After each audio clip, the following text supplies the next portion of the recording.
Hi, my good friends. You got Gord here. You're Hurtin' Hippie with Hippie News Network. Never is your news faked, but it's always brought to you by someone who's baked. Let's have a token. Let's pitter patter and get at her. I have some Master Kush rosin. What have you got? While you're commenting below, click subscribe. Why not?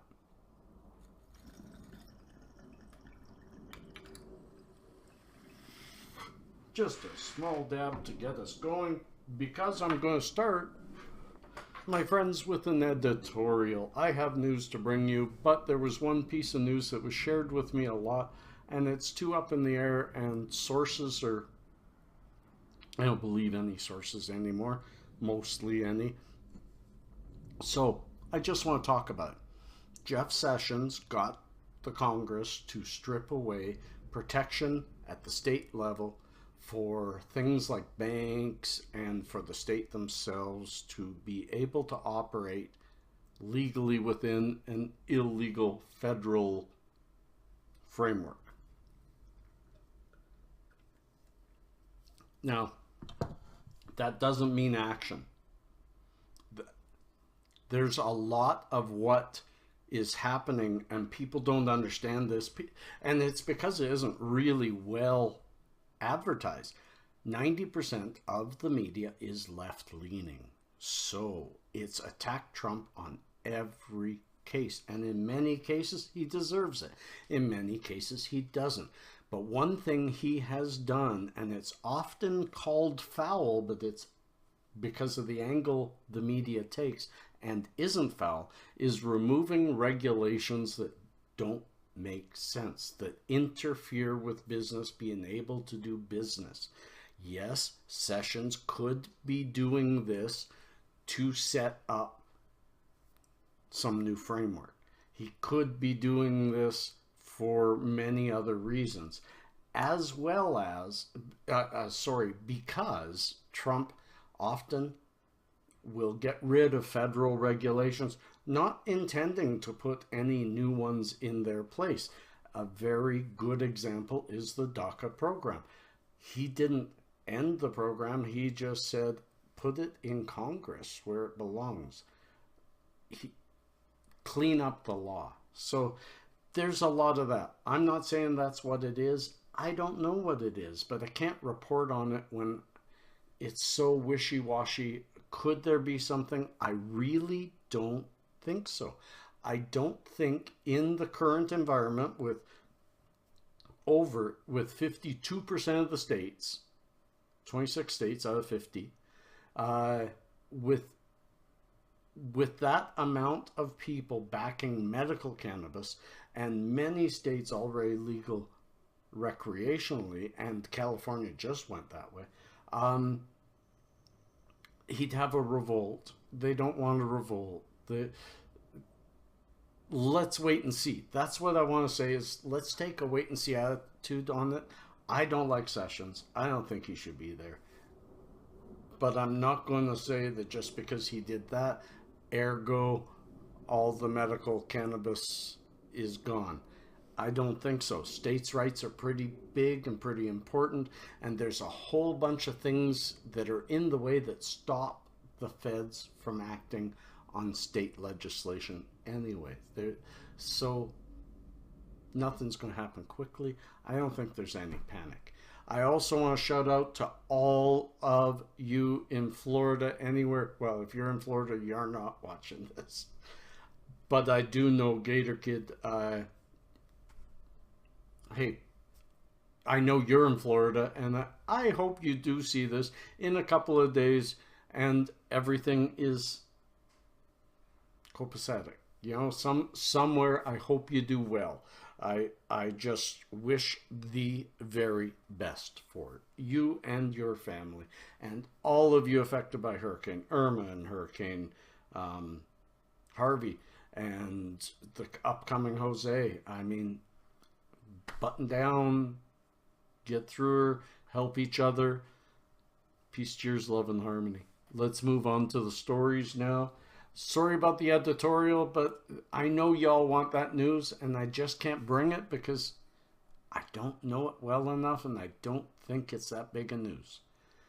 I now have a little background on this story. It's from Vice on this story, and it has one of our Princess of Pot, the Emerys, speaking about this, but the Ontario government has come forward and said they will have upwards of 150 retail stores and be the only retailer, that's the government, the provincial government, like state government, the only purveyor of cannabis. Just like currently Ontario has a liquor control board, they're the only ones that sell booze. They're going to have a weed control board, and they're going to be the only ones who can sell cannabis in the recreational market ahead. They will have stores. This story goes on to say, we could have made dispensaries legitimate taxable businesses, says Rosalind Wyonch, a policy analyst with CD Howe. Competition between businesses keeps prices low, as opposed to having one government-owned entity that retails cannabis. Because prices would be lower, the government could tax higher. They're just not making sense. But that's Ontario. That's only one of our provinces. Many other provinces are going to come up with different things. In Alberta, we don't have a Alberta Liquor Control Board. Long time ago, liquor was sold in liquor stores here. Now that it's just sold to whoever gets a liquor license. Mom and pop shops, all that kind of stuff. We have a different atmosphere here. I don't expect that to come here. I expected this to come from Ontario because they are a very social province. We are a very conservative province, currently NDP, but I don't think they're here for long. Conservatives have ruled this province for 40, 50 years. So what happens in Ontario stays in Ontario, I hope. I hope all of you are writing your MPs and your MLAs, because they're both important in this, and let them know you want competition.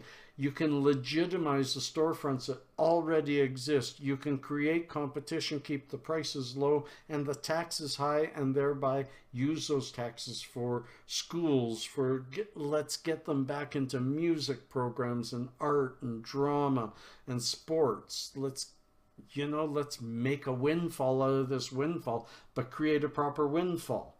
There I go off on the story again. Let's move on to the next story. I do want to say that, remember, this is early. Even in Ontario, if you guys speak up, this could change. You have a legislature. They can't just make these decisions without you, the taxpayer.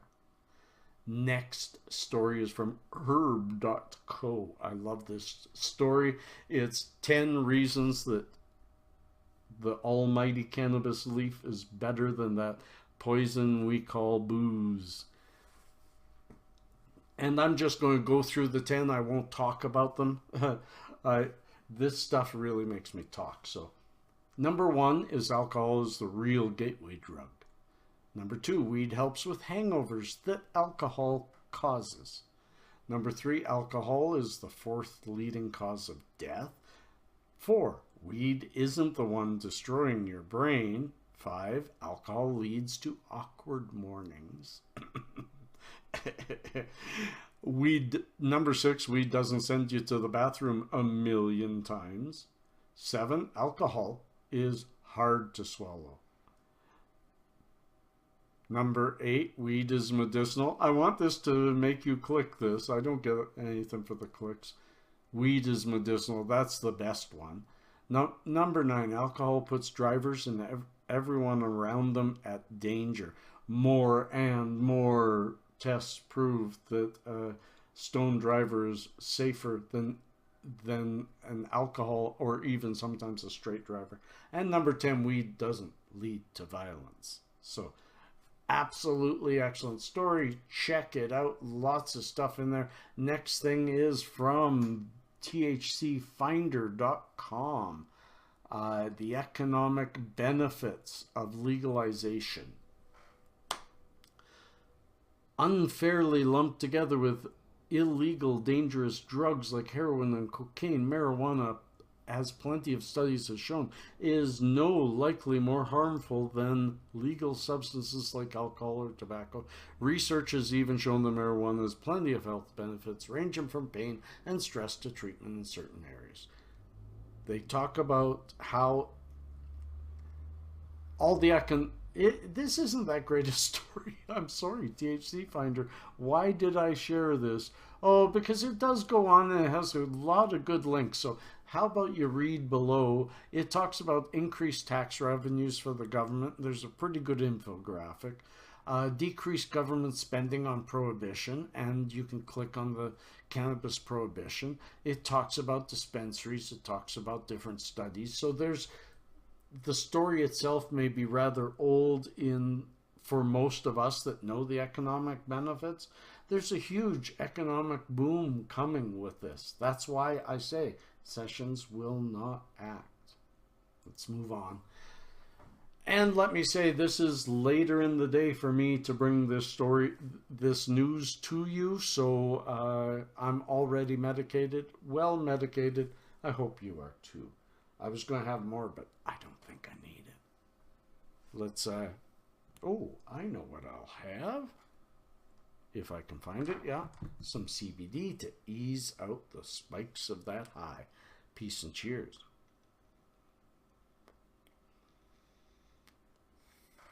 CBD, beautiful, beautiful medicine.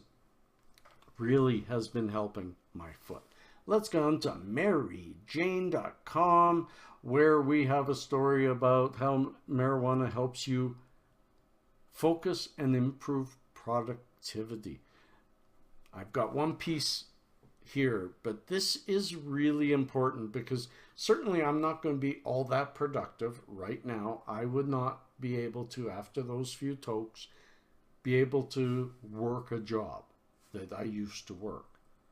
But half an hour from now, while I'm still high, this spike of the original toke would dissipate. And then I become much more able to focus while still having that wonderful, wild creativity. And that's what this talks about. Quoting, new testimony argues that marijuana use can make creative workers more productive, diverging from the usual findings that show cannabis consumers get distracted while doing mundane, unmotivated work. Here are some reasons why the perfect high can get your creative juices going.